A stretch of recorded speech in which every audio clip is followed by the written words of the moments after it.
अस्सलाम वालेकुम बच्चों, तो क्या हाल है। मैं हूं एहसानुल्लाह और आप देख रहे हैं बायो की दुनिया। बायो की दुनिया में बैठे हुए हैं और आज हम बायो का जो प्रोसेस स्टार्ट करने जा रहे हैं वो बहुत ही इम्पोर्टेंट प्रोसेस है।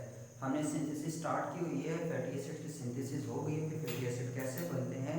आज हम बात करने वाले हैं कि भाई जो प्यूरिन्स हैं या जो पायरिमिडीन्स हैं वो कैसे बनते हैं। तो दो तीन लेक्चर हम इसी बात पे लेंगे कि भाई जो पायरिमिडीन है या फिर प्यूरिन्स के बेसिस हैं, नाइट्रोजनस बेसिस जो DNA, RNA, ATP, AMP, ADP, NADPH, FADH two, जहाँ जहाँ पर भी ये फ्लेवोप्रोटीन या ये निकोटीनामाइड वहाँ पर ये चीज़ें जब यूज़ होती हैं तो वो नाइट्रोजनस बेसिस बनती कैसी हैं।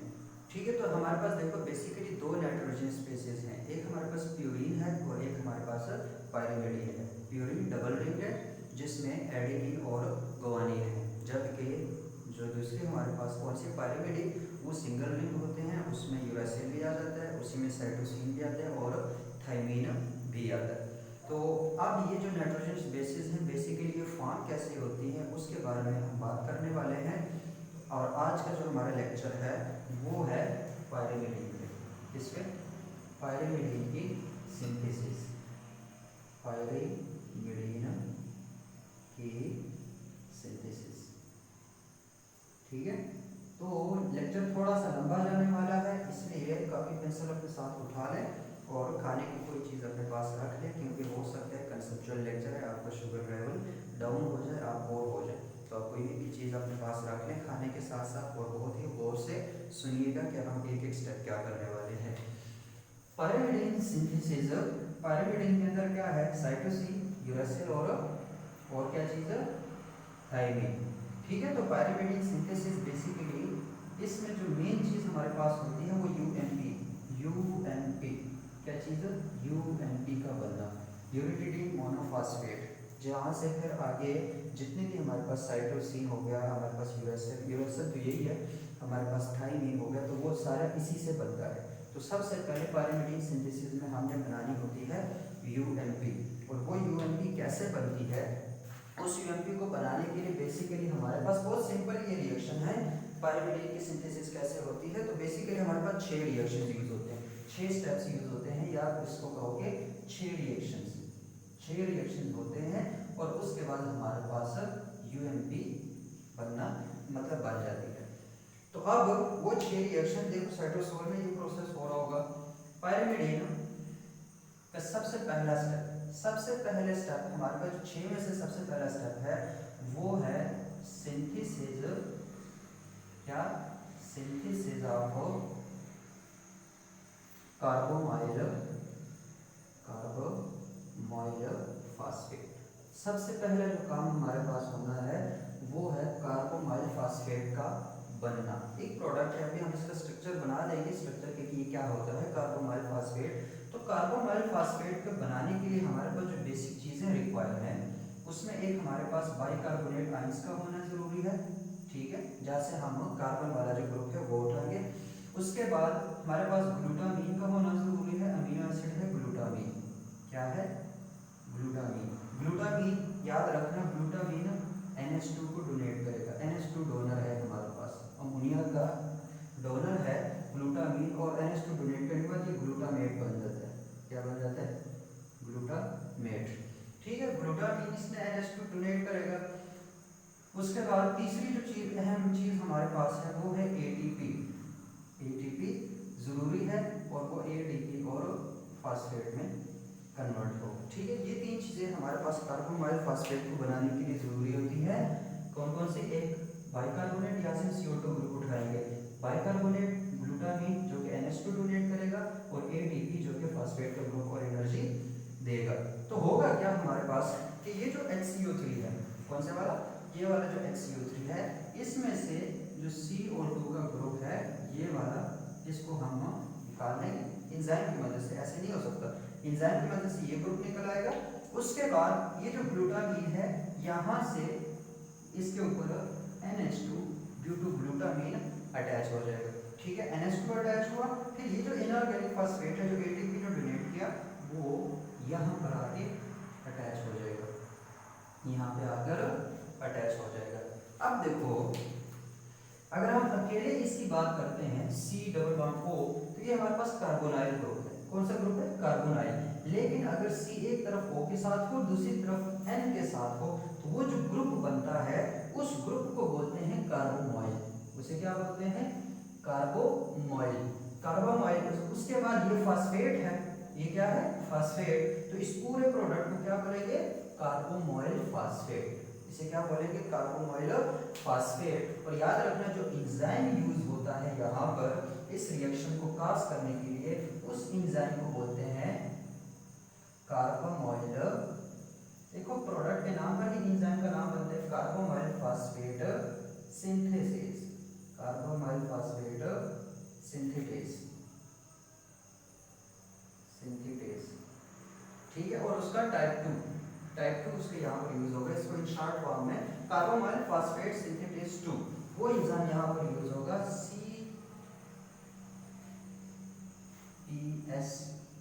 CPS2 एंजाइम यूज होगा। ठीक है। एक हमारे पास कार्बोमॉइल फास्फेट सिंथेटेस एंजाइम 1 भी होता है, वो हमारे पास यूरिया साइकिल में यूज होता है। जब हम यूरिया साइकिल की बात करेंगे तो वहां पर उसको हम पढ़ लेंगे कि वो वहां पर कैसे यूज होता है। यहाँ पर कार्बोमॉइल फास्फेट के सिंथेसिस के लिए जो एंजाइम यूज होगा वो CPS2 एंजाइम होगा। इस एंजाइम की वजह से ये सारे रिएक्शंस होंगे और हमारे पास ये वाला जो प्रोडक्ट है कौन सा? कार्बोमॉइल फास्फेट, वो बन जाएगा। तो अब हमारे पास पहला स्टेप हो गया, सिंथेसिस ऑफ कार्बोमॉइल फास्फेट हो गया। अब हम निकल रहे हैं सेकंड स्टेप की तरफ। किसकी तरफ? सेकंड स्टेप की तरफ। ठीक है। तो अब सेकंड स्टेप में क्या होगा कि ये हमारे पास, इसको मैंने भी रखा है क्योंकि इसने आगे प्रोसीड होना है। तो ये हमारे पास कार्बोमॉइल फास्फेट है। ठीक है। क्या है हमारे पास? कार्बोमॉइल फास्फेट। अब इस कार्बोमॉइल फास्फेट के साथ क्या होना है वो देखते हैं। सेकंड स्टेप में आ जाओ। तो सेकंड स्टेप है हमारे पास सिंथेसिस ऑफ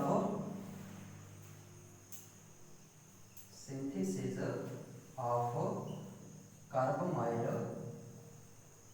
क्या? Synthesis of कार्बोमॉइल अस्पार्टेट। कार्बोमॉइल अस्पार्टेट। ठीक है। तो हमारे पास यहाँ पे कार्बोमॉइल अस्पार्टेट जो है वो बनना है। अब इससे क्या बनना है? हमारे पास कार्बोमॉइल अस्पार्टेट।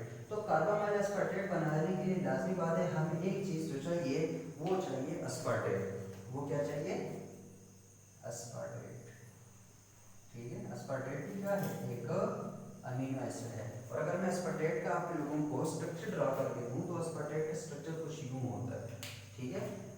ये हमारे पास देखो कोई भी अमीनो एसिड है, उसका एक अल्फा कार्बन होता है, उसके एक साइड पे हाइड्रोजन अटैच हुआ होता है, एक साइड पे NH2 अटैच हुआ होता है, एक साइड पे C double bond O negative attach है, और यहाँ पर वेरिएबल ग्रुप, और यहाँ पर जो वेरिएबल ग्रुप है वो है CH2 C double bond O OH।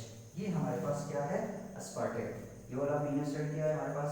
अस्पार्टेट। तो एक हमने अस्पार्टेट लेना है, इसको अस्पार्टेट में कन्वर्ट करना है।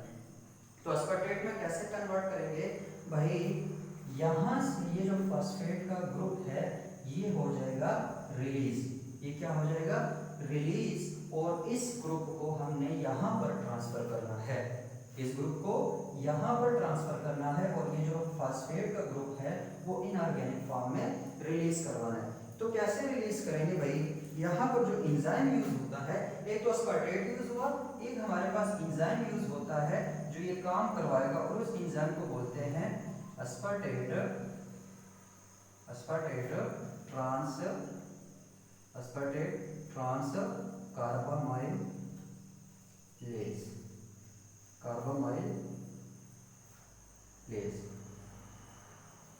ठीक है। ट्रांस कार्बोमाइलेज एंजाइम जो है वो यहाँ पर यूज होगा ट्रांसफर करेंगे ना एक्चुअल में, तो ट्रांसफरेज एंजाइम यहाँ पर यूज होना है, और इस ग्रुप को उठा के इसके साथ हमने अटैच करना है। कैसे अटैच करेंगे? ये हमारे पास जो इनऑर्गेनिक फास्फेट है वो रिलीज हो जाएगा, और यहाँ पर ये वाला ग्रुप अटैच होगा। कैसे अटैच होगा? ये वाला रिलीज हुआ, ठीक है, ये ग्रुप रिलीज हुआ, और इस कार्बन ने इस हाइड्रोजन जो अमोनिया ग्रुप है उसका एक हाइड्रोजन रिलीज होके उसके साथ बॉन्ड बना लिया। ठीक है। उसके साथ क्या बॉन्ड बना, कार्बोमाइल ने अब अस्पर्टेट के साथ बॉन्ड बना दिया, बाकी सारा अस्पर्टेट वैसे का वैसे लिखो। तो इस NH के साथ एक C था, उसके साथ एक H था, ठीक है, उसके एक साइड पे हमारे पास कार्बोक्सिलिक ग्रुप था, ठीक है, इसके एक साइड पे अब इस तरफ आ जाओ तो CH2 था, ठीक है, और साथ में C डबल बॉन्ड OH बन गया, ठीक है, हमने बॉन्ड बना लिया। इस जो हमारे पास स्ट्रक्चर बना है, इस स्ट्रक्चर को बोलते हैं कार्बोमाइल अस्पर्टेट। इसे क्या बोलते हैं, कार्बोमाइल अस्पर्टेट, ठीक है। अब कार्बोमाइल अस्पर्टेट बन गया, हमारे पास सिंथेसिस ऑफ कार्बोमाइल अस्पर्टेट भी हो गई है। दो स्टेप्स हमारे पास कंप्लीट हो गए, टोटल 6 हैं बेसिक सिंथेसिस ऑफ कार्बोमाइल अस्पर्टेट भी हो गया, अस्पर्टेट यूज हुआ, ये वाला एंजाइम यूज हुआ, इनऑर्गेनिक फास्फेट निकल गई और हमारे पास स्ट्रक्चर ये आ गया, ये कार्बोमाइल ग्रुप, ये वाला अस्पर्टेट का ग्रुप, ठीक है, बन गया। अब तीसरा काम क्या होगा, तीसरा काम, अब देखो कितना, देखो इजी काम है, हमारे पास क्या चीज बन गई, कार्बोमाइल अस्पर्टेट। अब कार्बोमाइल अस्पर्टेट की रिंग क्लोज्ड होने हैं, इसका रिंग बनेगा, क्या बनेगा, रिंग।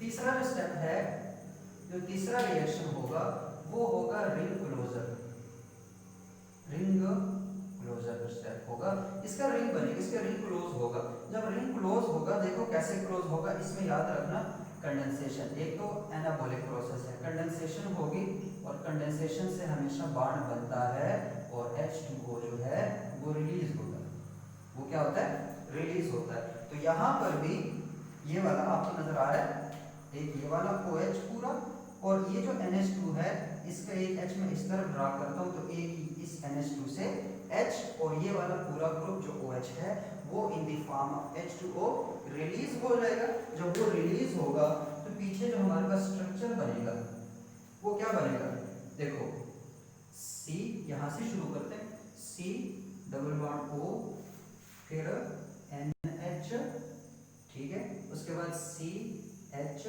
फिर C double bond O negative, फिर उसके बाद CH2, ठीक है, उसके बाद C डबल बॉन्ड O, उसके बाद देखो यहाँ से NH था, क्योंकि एक H तो अब रिलीज हो चुका है और इसका OH पूरा रिलीज हो चुका है, तो ये दोनों आपस में, इसकी वैलेंसी 3 है, इसने बनाने 4 है, इसकी वैलेंसी फिलहाल कितनी है, 2 है, इसने बनाने 3 है, तो ये दोनों आपस में N और C बॉन्ड बना लेंगे और इस तरीके से हमारे पास जो रिंग है वो क्लोज हो जाएगा, वो क्या हो जाएगा, क्लोज हो जाएगा। और ये जो स्ट्रक्चर है, इस स्ट्रक्चर को बोलते हैं डाइहाइड्रो, क्या बोलते हैं, डाइहाइड्रो ओरोटेट, इसे क्या बोलते हैं, डाइहाइड्रो ओरोटेट। तो हम ये भी कह सकते हैं कि ring closure to form dihydrate, dihydro orotate. तो तीसरा जो स्टेप है उसमें हमारे पास क्या बना, डाइहाइड्रो ओरोटेट बना, रिंग क्लोज हुआ और H2O जो है वो ड्यू टू कंडेंसेशन रिलीज हुआ, ठीक है। जो एंजाइम यूज होगा वो कौन सा यूज होगा, वो हमारे पास यूज होगा डाइहाइड्रो ओरोटेज एंजाइम, डाइहाइड्रो ओरोटेज एंजाइम वो यूज होगा। तो उसके यूज होने की वजह से हमारे पास ये वाला जो स्ट्रक्चर है डाइहाइड्रो ओरोटेज एंजाइम स्ट्रक्चर ये फॉर्म हो गया है। हमारा जो तीसरा स्टेप है वो हो गया है कंप्लीट। अब हम चलते हैं फोर्थ स्टेप में, ठीक है। इसको मैं इधर ही कर देता हूँ, ये सारा मिटा देता हूँ कि अब हम उधर से इधर आएंगे। तो चौथा स्टेप जो हमारे पास है वो क्या होगा, ठीक है।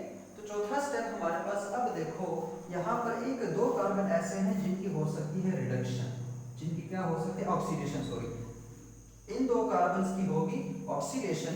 तो चौथा स्टेप हमारे पास क्या बनेगा, oxidation of what, oxidation of dihydro orotate, ठीक है, इसकी होगी ऑक्सीडेशन। याद रखना यहाँ पर ऑक्सीडेशन जो होगी, ठीक है, ऑक्सीडेशन तो सिंपल है, एक H यहाँ से निकलेगा, एक H यहाँ से निकलेगा, ये तो ऑक्सीडेशन होती है। लेकिन जो चीज, जो बात आप लोगों ने याद रखनी है कि जितनी भी पायरीमिडीन सिंथेसिस है, बाकी टोटल 6 स्टेप्स हैं। जो 5 स्टेप्स में जो हमारे पास एंजाइम्स यूज होंगे वो यूज होंगे साइटोसोलिक, वो साइटोसोल में प्रेजेंट होंगे।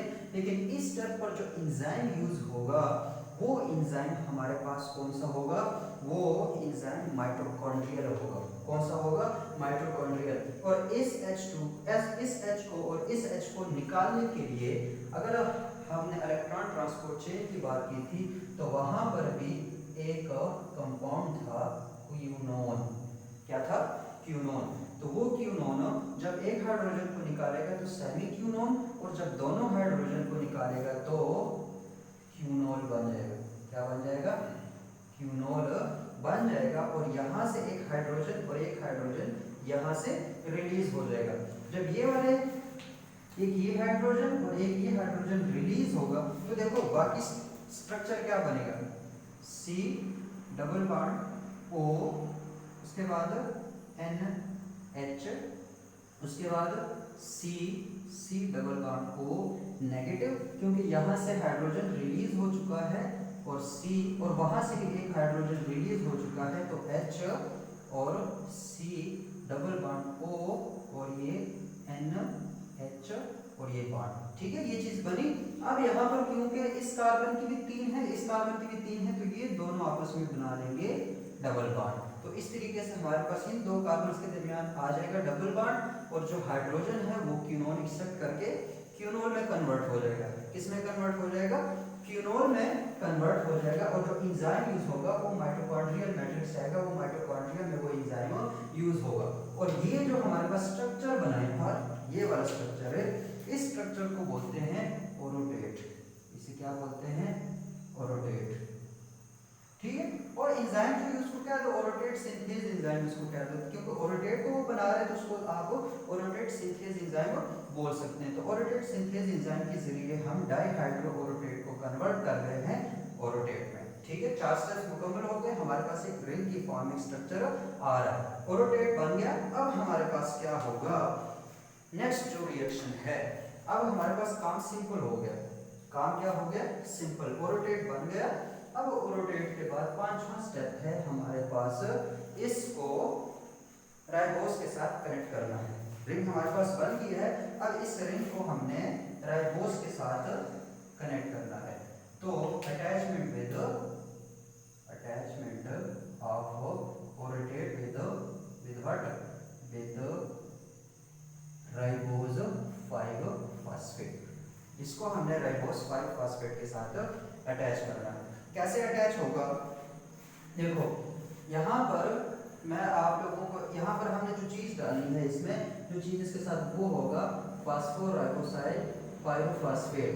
ठीक है, मैं इसका स्ट्रक्चर ड्रा करके देता हूँ।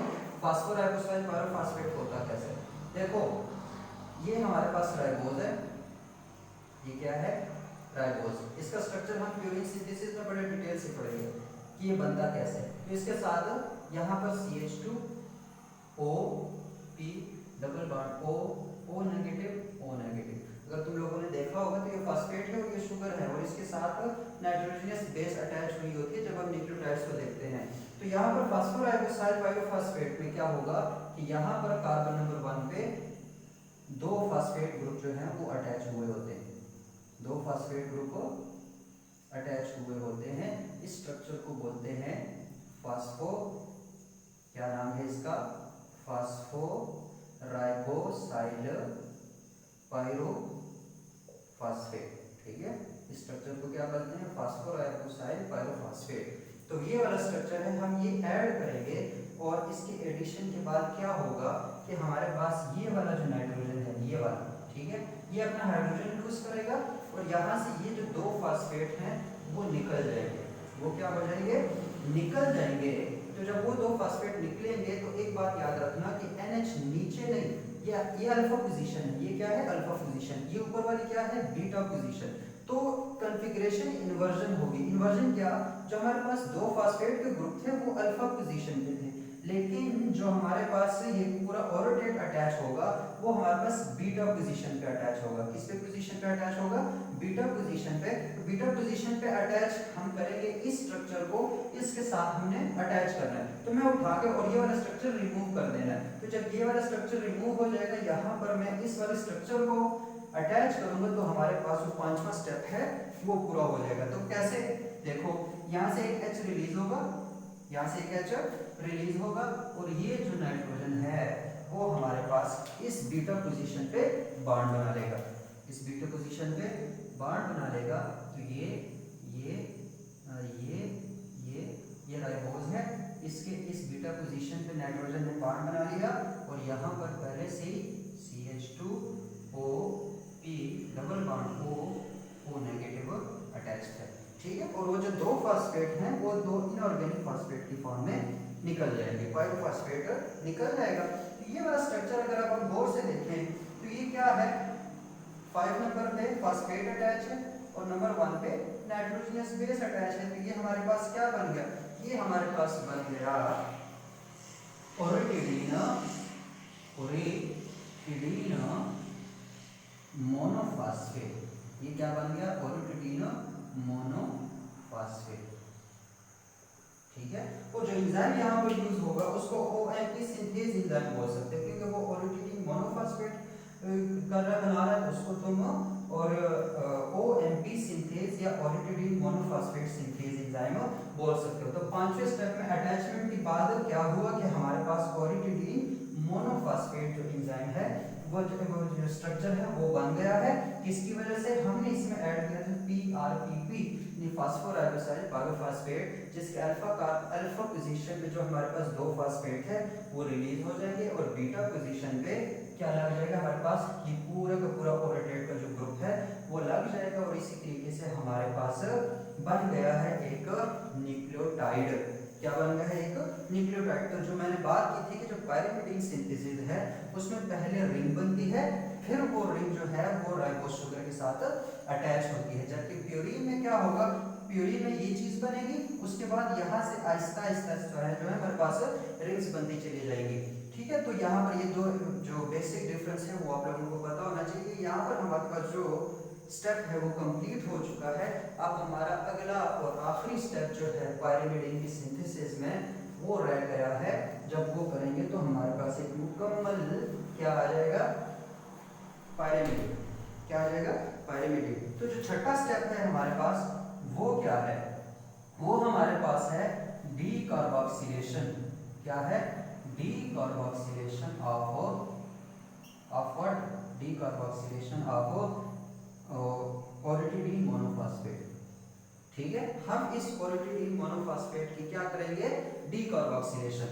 डीकार्बोक्सिलेशन का मतलब क्या, हमने ये वाला जो CO2 का ग्रुप है इसको रिलीज करवाना है। तो जब डीकार्बोक्सिलेशन हो रही है तो जो एंजाइम यूज होगा उसे क्या कहेंगे, OMP डीकार्बोक्सिलेज। क्या बोलेंगे, OMP डीकार्बोक्सिलेज। तो OMP डीकार्बोक्सिलेज एंजाइम की मौजूदगी की वजह से हमारे पास ये जो CO2 वाला ग्रुप है ये रिलीज हो जाएगा, और इसकी जगह अटैच हो जाएगा हाइड्रोजन। इसकी जगह क्या अटैच होगा, हाइड्रोजन अटैच होगा। तो जो हमारे पास स्ट्रक्चर बनेगा वो क्या बनेगा, O,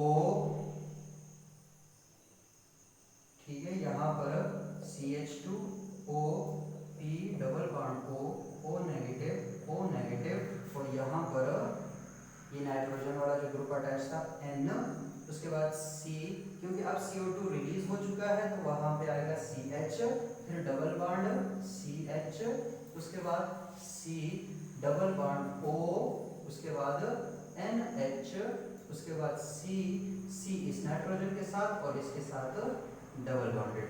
तो अब ये वाला जो स्ट्रक्चर हमारे पास बना है इसको बोलते हैं यूरिटिडीन। इसे क्या बोलते हैं, यूरिटिडीन मोनोफॉस्फेट, या इसको तुम लोग यूरेसिल मोनोफॉस्फेट भी बोल सकते हो। मैं इसको इन शॉर्ट UMP लिखूंगा। तो इस तरीके से हमारे पास पायरीमिडीन की जो बेस है वो बनती है। मुश्किल तो नहीं था, पायरीमिडीन में टोटल 6 स्टेप्स थे। 6 स्टेप्स के बाद हमारे पास UMP बन गई है। अब ये वाली जो UMP है मैं इसको यहाँ पर बना देता हूँ ताकि आगे मुझे समझाने में इजी हो। ये जो CH डबल बॉन्ड O था वो निकल चुका है, उसकी जगह H आ गया है। तो तो अब हमारे पास ये क्या बन गया, यूरिटिडीन मोनोफॉस्फेट, यूएमपी। क्या बन गया, यूएमपी। अब इसको मैं मिटा रहा हूं। अब ठीक है, हमारे पास यूएमपी बन गया। अब इसी यूएमपी से आगे हमारे पास जितने भी पैरामिडीन्स हैं वो ऑटोमेटिकली बनेंगे। कैसे, अभी हमारे पास यूएमपी है, यूरासिल मोनोफॉस्फेट। अगर मैंने यूएमपी में क्या, यूएमपी में एटीपी मतलब उसकी फास्फोराइलेशन की और उसमें एक फास्फेट ऐड कर दिया, यहाँ पर एक फास्फेट ऐड होगा तो क्या बनेगा, यूडीपी। क्या बनेगा, यूरासिल डाइफॉस्फेट। तो अगर इसमें एक और मैं ऐड करता हूँ एटीपी मतलब इसकी फास्फोराइलेशन करता हूँ तो फिर क्या बनेगा, यूटीपी, यूरासिल ट्राइफॉस्फेट। जैसे एटीपी है हमारे पास, जीटीपी, तो इस तरह जो यूटीपी है वो हमारे पास आफ्टर फास्फोराइलेशन बनेगी। सिंपल हमारे पास बेस बन चुकी है, अब यहाँ पर आगे फास्फेट की एडिशन होगी। ठीक है, अब अगर इसको मैंने साइटोसिन में कन्वर्ट करना है, किस में कन्वर्ट करना है, साइटोसिन में। तो साइटोसिन में कन्वर्जन के लिए क्या होती है हमारे पास, साइटोसिन में कन्वर्जन के लिए हम पहले ग्लूटामीन ऐड करते हैं। क्या ऐड करते हैं, ग्लूटामीन। ये हमारे पास यूएमपी है, इसमें हम ये जो यूएमपी है इसमें हम क्या करते हैं, पहले ग्लूटामीन ऐड करते हैं। क्या ऐड करते हैं, ग्लूटामीन। यहाँ पर ग्लूटामीन ऐड करेंगे। अब मैंने कहा था ग्लूटामीन क्या करता है, वो हमारे पास NH2 ग्रुप को प्रोवाइड करता है। तो इस वाले ऑक्सीजन को ग्लूटामीन की वजह से ये वाला ऑक्सीजन रिमूव हो जाएगा और इसकी जगह NH2 ग्रुप आ जाएगा। कौन सा ग्रुप आ जाएगा, NH2। तो NH2 ग्रुप आने की वजह से अब ये जो स्ट्रक्चर है इसको बोलते हैं CNP, साइटोसिन मोनोफॉस्फेट। ठीक है, जैसे NH2 डोनेट कर दे और ऑक्सीजन निकाल दिए तो फॉर्म ऑफ वाटर निकल जाएगा। तो यहाँ पर अब इस स्ट्रक्चर को क्या बोलते हैं, CNP। अब इस CNP को अगर मैं 2 ATP इसमें डालता हूँ, ठीक है, तो ये CTP और फिर CTP में कन्वर्ट हो जाएगा। तो साइटोसिन ट्राइफॉस्फेट मुझे इस तरीके से मिल सकता है। देखो पैरामिडीन में एक यूरेसिल है, यूरेसिल तो हमने बना ली, दूसरी है साइटोसिन। साइटोसिन भी इस तरीके से बनेगी कि पहले ग्लूटामीन डालेंगे तो वो O को NH2 से रिप्लेस कर देगा। जब वो रिप्लेस कर देगा उसके बाद उसकी फास्फोराइलेशन करेंगे तो CDP और CTP बनेगी। उसके अलावा जो अगर मैं बात करता हूँ कि हमें पैरामिडीन चाहिए DNA के लिए, किसके लिए चाहिए, DNA के लिए। तो आप लोगों को पता है कि DNA में क्या होता है, DNA में हमारे पास जो राइबोज शुगर है उसके कार्बन नंबर 2 से OH की जगह वहां पर सिर्फ H लगा हुआ होता है। ठीक है, DNA में क्या होता है, कोई भी DNA है उसका जो राइबोज शुगर है, ठीक है, वैसे यहाँ पर क्या लगा हुआ होता है, OH। ठीक है, ये नॉर्मल है। DNA को हम डीऑक्सी क्यों बोलते हैं, क्योंकि उसमें कार्बन नंबर 2 से एक ऑक्सीजन रिमूव हो जाता है और सिर्फ हाइड्रोजन रह जाता है। क्या रह जाता है, सिर्फ हाइड्रोजन। तो अब ये हमारे पास डीऑक्सी हो गया। क्या हो गया हमारे पास, डीऑक्सी। तो अब इसका नाम क्या होगा, डी, अब ये साइटोसिन है तो डी CNP। ठीक है, अगर इसके साथ 2 फास्फेट अटैच हो जाएंगे तो DCTP। अब ये डीऑक्सी रॉ मटेरियल के लिए यूज होगा। इसी तरीके से अगर हमारे पास हमें यूरेसिल तो DNA में यूज ही नहीं होता, चलो उसको छोड़ देते हैं। जो अगली जो चीज जो थाइमीन यूज होता है, थाइमीन कैसे बनता है, क्या चीज है, थाइमीन। तो थाइमीन बनाने के लिए सबसे पहले तो आपका जो राइबोज है वो डीऑक्सी होना चाहिए। डीऑक्सी हुआ, उसके बाद क्या करेंगे, उस DUMP में, किसमें, DUMP में आपने एंजाइम ऐड करना है, थाइमीन डाइलेट सिंथेज एंजाइम। कौन सा एंजाइम ऐड करना है, थाइमीन डाइलेट सिंथेज एंजाइम। जब आप ये एंजाइम ऐड करेंगे तो ये क्या करेगा, इस एंजाइम की वजह से इस कार्बन की हो जाएगी मिथाइलेशन। इस कार्बन की क्या होगी, मिथाइलेशन। मिथाइलेशन का मतलब क्या, H हट के यहाँ पर मिथाइल ग्रुप अटैच हो जाएगा। मिथाइल ग्रुप जैसे ही अटैच होगा तो अब इस स्ट्रक्चर को हम बोलेंगे थाइमीन। इस स्ट्रक्चर को आप क्या बोलेंगे, थाइमीन। थाइमीन में क्या है, एक्स्ट्रा H3C ग्रुप जो है CH3 मिथाइल ग्रुप वो अटैच हुआ होता है। तो अब इसको बोलेंगे हम DTMP। अब ये थाइमीन बन गया। अब इसको हम DTDP में कन्वर्ट कर सकते हैं फास्फोराइलेशन से, और इसी को हम DTTP में कन्वर्ट कर सकते हैं। ये हमारे पास क्या है, न्यूक्लियोटाइड्स हैं। तो इस तरीके से हमारे पास जो पाइरिमिडीन कंटेनिंग न्यूक्लियोटाइड्स हैं वो बनते चले जाते हैं। तो this was all about pyrimidine synthesis के पायरिमिडीन कैसे सिंथेसाइज होती है, तो पायरिमिडीन से आगे देखो हमारे पास बेसिक्स यूएमपी आ जाए तो यूएमपी को फिर हम आगे जिस तरह का भी हमें पायरिमिडीन बेस चाहिए होता है, जिस तरह का भी हमारे पास पायरिमिडीन न्यूक्लियोटाइड चाहिए होता है, वो हम बना सकते हैं। उम्मीद है कि आप लोगों को समझ आ चुकी होगी। अगर समझ आ गई तो अल्लाह हाफिज़, ना आई तो आप कमेंट सेक्शन में उसके अपने जो जहाँ समझ लेंगी वो सवाल पूछ सकते हैं, और इंशाल्लाह हम हाजिर होंगे नेक्स्ट वीडियो में प्योरीन सिंथेसिस के साथ। तब तक दुआ में याद रखिएगा। अल्लाह हाफिज़।